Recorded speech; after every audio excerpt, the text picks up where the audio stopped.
Hello friends, welcome to exam prep channel. आज मैं लेके आया हूँ साइंस चैलेंज आपके लिए। यदि आप थोड़ा भी मन से पढ़ते हो तो विज्ञान के इन 20 प्रश्नों में से 14 का सही उत्तर देकर बताओ। तो चलिए स्टार्ट करते हैं साइंस क्विज नंबर 1। पहला प्रश्न है आपके सामने। वंशानुगत विशेषताएं मुख्य रूप से माता पिता से बच्चों में पहुंचती है, जो मुख्यतः डैश के माध्यम से होती है। किसके माध्यम से होती है बताना है आपको। सही उत्तर क्या होगा इसका? तो इसका सही उत्तर होगा जीन्स के माध्यम से क्या होता है, वंशानुगत विशेषताएं माता पिता से बच्चों में पहुंचती है। ये जो है ये फंडामेंटल यूनिट ऑफ हेरिडिटी है। हेरिडिटी की मौलिक इकाई यही है आनुवंशिकता की। और सबसे पहले ये टर्म किसने दिया? तो सबसे पहले ये टर्म दिया था जोहानसन ने। किसने दिया? जोहानसन ने। ठीक है, बढ़ते हैं अब अगले प्रश्न पे। देखते हैं क्वेश्चन नंबर 2। लाइसोसोम को उनके डैश की वजह से आत्मघाती थैली के रूप में जाना जाता है। बताइए क्या होगा सही उत्तर। तो इसका सही उत्तर क्या होगा? तो लाइसोसोम को उसके फैगोसिटिक गतिविधि की वजह से क्या जाना जाता है? आत्महत्या के थैली के रूप में जाना जाता है। फैगोसिटिक गतिविधि क्या हुई? तो ये जो है लाइसोसोम, ये अपने इंट्रासेलुलर कंपाउंड्स को डाइजेस्ट कर लेता है, खुद ही पचा लेता है। वो इंट्रासेलुलर कंपाउंड्स ऐसे होते हैं जो कि क्षतिग्रस्त हो गए रहते हैं, उसे ये खुद ही साफ कर देता है, खा जाता है, पचा लेता है। तो ये प्रक्रिया जो ये कहलाती है ऑटोफैगी, और फैगोसोम्स के साथ भी फ्यूजन करके भी ये प्रक्रिया करता है। तो इसीलिए इसको क्या कहते हैं? आत्मघाती थैली के रूप में जाना जाता है। अगला प्रश्न है, अधिकांश विषाक्त पदार्थों की विषाक्तता दूर करने की प्रक्रिया अर्थात डिटॉक्सिफिकेशन शरीर के किस अंग में होती है? तो क्या होगा सही उत्तर बताइए यहाँ पे। तो इस प्रश्न का जो सही उत्तर होगा वो होगा क्या? अधिकांश प्रक्रिया या डिटॉक्सिफिकेशन की होती है लीवर में। क्या सब होता है यहाँ पे? ब्लड का फिल्ट्रेशन होता है, बाइल का सिक्रीशन होता है, जो कि हेल्पफुल है किसमें के लिए? डिटॉक्सिफिकेशन करने के लिए। ठीक है, चलिए देखते हैं अब अगला प्रश्न। क्वेश्चन है आपके सामने। ध्वनि की प्रबलता किस पर निर्भर करती है? अर्थात इंटेंसिटी ऑफ साउंड, ध्वनि की वॉल्यूम जो है वो किस पे डिपेंड करता है, ये बताना है आपको। तो क्या होगा सही उत्तर यहाँ पे? तो ध्वनि की जो प्रबलता है वो समानुपाती होती है। किसके? आयाम के। समानुपाती, दोनों आपस में क्या होती है? समानुपाती। अर्थात प्रबल आयाम बढ़ेगा तो प्रबलता बढ़ेगी, आयाम घटेगा तो प्रबलता घटेगी। ओके, अगला प्रश्न है, सफेद रोशनी में साबुन के बुलबुले किस कारण से रंगीन दिखते हैं, ये बताना है आपको। तो क्या होगा यहाँ पे सही उत्तर, ये बता दीजिए। तो ये किस कारण से दिखते हैं? ये दिखते हैं डिफरेंशियल रिफ्रैक्शन के कारण। डिफरेंशियल रिफ्रैक्शन के कारण लिख देता हूं मैं यहाँ पे, डिफरेंशियल रिफ्रैक्शन। अर्थात यहाँ पे जो घटना हुई वो कौन सी हुई? डिफ्रैक्शन कर सकते हैं, डिफ्रैक्शन और रिफ्रैक्शन का मिलके दोनों। तो डिफरेंशियल रिफ्रैक्शन अर्थात व्यतिकरण के कारण। अगला प्रश्न आपके लिए, एक आम फ्लोरोसेंट ट्यूब में डैश है। क्या होता है फ्लोरोसेंट ट्यूब में? तो फ्लोरोसेंट ट्यूब में क्या पाया जाता है? पारद वाष्प अर्थात मरकरी वेपर पाया जाता है। और ये जो मरकरी वेपर ये यूवी रेडिएशन के द्वारा फ्लोरोसेंस की प्रक्रिया को दर्शाता है, अंजाम देता है। ओके, अगला प्रश्न है, एक स्वतंत्र रूप से गिरने वाली कोई वस्तु अंततः जमीन पर पहुंचकर रुक जाती है, तब क्या होता है इसके स्थितिज ऊर्जा और गतिज ऊर्जा में, ये बताना है आपको। बताइए क्या होगा सही उत्तर इस प्रश्न का। तो जब भी कोई वस्तु स्वतंत्र रूप से गिरती है, जब वस्तु स्वतंत्र रूप से फ्री फ्लो होती है, नीचे गिरते है, तो क्या होता है? उसकी जो स्थितिज ऊर्जा है अर्थात स्टैटिक एनर्जी ये क्या होता है? ये घटती जाती है। स्टैटिक एनर्जी घटती जाती है। और जो इसकी काइनेटिक एनर्जी अर्थात गतिज ऊर्जा वो क्या है? वो बढ़ती जाती है, क्रमशः वो बढ़ती चली जाती है।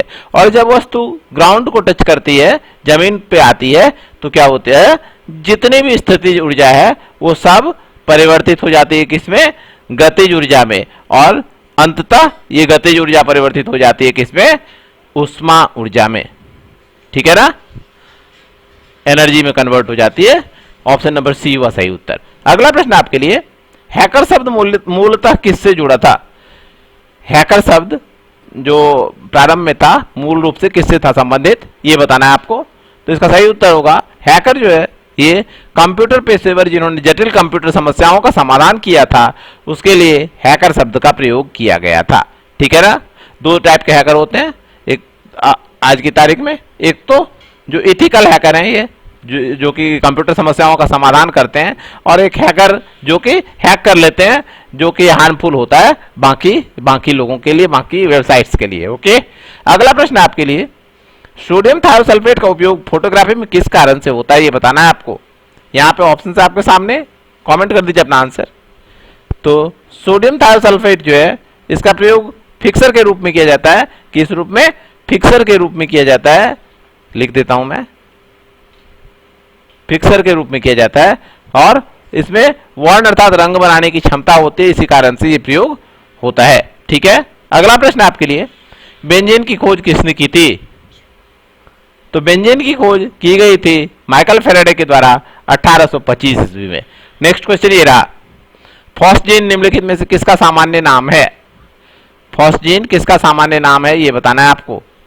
फॉस्जीन है क्या चीज? COCl2। ओके, तो हमारा उत्तर कौन सा हुआ? हमारा उत्तर हुआ option number A, carbonyl chloride. Next question है आपके लिए, और ये एक प्रकार का रंगहीन गैस है। ये भारी जल डैश से बना होता है। भारी जल किससे बना होता है ये बताना है आपको। D2O जो है ये किससे बना होता है? D2O इसका सूत्र है। जल का सूत्र क्या होता है? जल का सूत्र होता है H2O, और भारी जल का सूत्र है D2O। D stand for deuterium. तो ऑक्सीजन में विघटित ड्यूटेरियम मिलकर क्या बनाती है? भारी जल बनाती है, और इसका प्रयोग किया जाता है न्यूक्लियर रिएक्टर में, मॉडरेटर के रूप में इसका प्रयोग किया जाता है। अगला प्रश्न आपके लिए, पारिस्थितिकी शब्द का निम्नलिखित में से कौन सा कथन सत्य है ये बताना है आपको। ऑटोमोबाइल से उत्सर्जित सबसे खतरनाक धातु प्रदूषक सीसा अर्थात लेड है। बिल्कुल सही है, सीसा जो है ये सबसे खतरनाक है। दूसरा कथन है, ऑक्सीजन की तुलना में कार्बन डाइऑक्साइड का जहरीला प्रभाव इसकी हीमोग्लोबिन के प्रति आकर्षण के कारण होता है। ये भी बिल्कुल सही है। फोटोकेमिकल में हमेशा स्मॉग होता है, ये भी सही है, और ऑप्शन नंबर डी है हमारा सही उत्तर के सभी विकल्प सही है। ठीक है ना। नेक्स्ट क्वेश्चन आपके लिए, थॉमस अल्वा एडिसन ने बिजली के बल्ब की खोज की। एडिसन एक डैश थे, कहाँ के वैज्ञानिक थे थॉमस अल्वा एडिसन? तो थॉमस अल्वा एडिसन जो थे ये एक अमेरिकी वैज्ञानिक थे।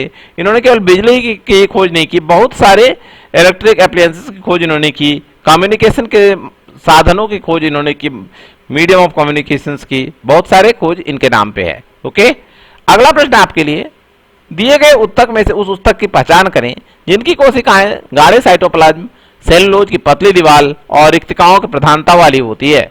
तो ये कौन सी है? ये है मेरिस्टेम। मेरिस्टेम क्या है?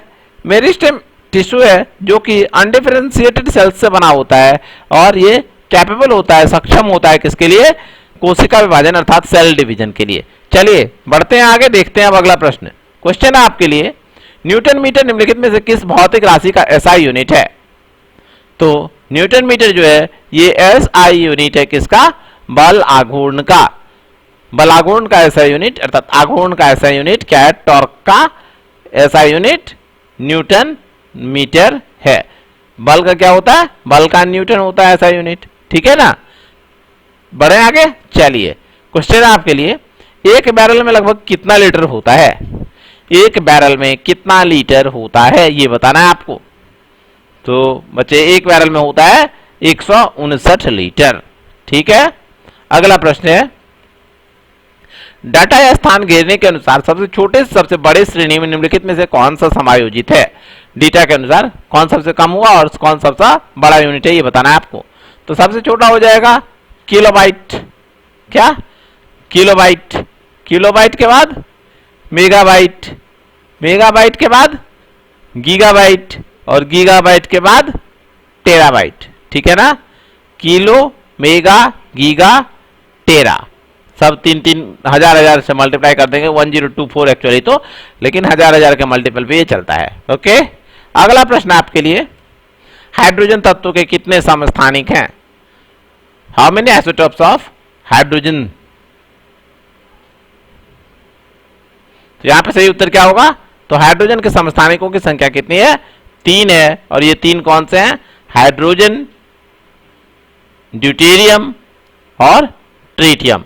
1H1, 1H2 एंड 1H3, ये 3 है हाइड्रोजन के समस्थानिक। इन 20 प्रश्नों में से आपने कितने प्रश्नों का सही उत्तर दिए कमेंट कीजिएगा। वीडियो पसंद आया हो तो लाइक कर देना, लाइक करने के साथ इसे शेयर करना अपने दोस्तों और स्टडी ग्रुप्स में, और चैनल को सब्सक्राइब करके बेल आइकन दबा के रखना, जिससे कि आपको हमारे वीडियो की नोटिफिकेशन मिलते रहे रेगुलर बेसिस पे। धन्यवाद दोस्तों, मिलेंगे अगले वीडियो में कल इसी समय। Thank you.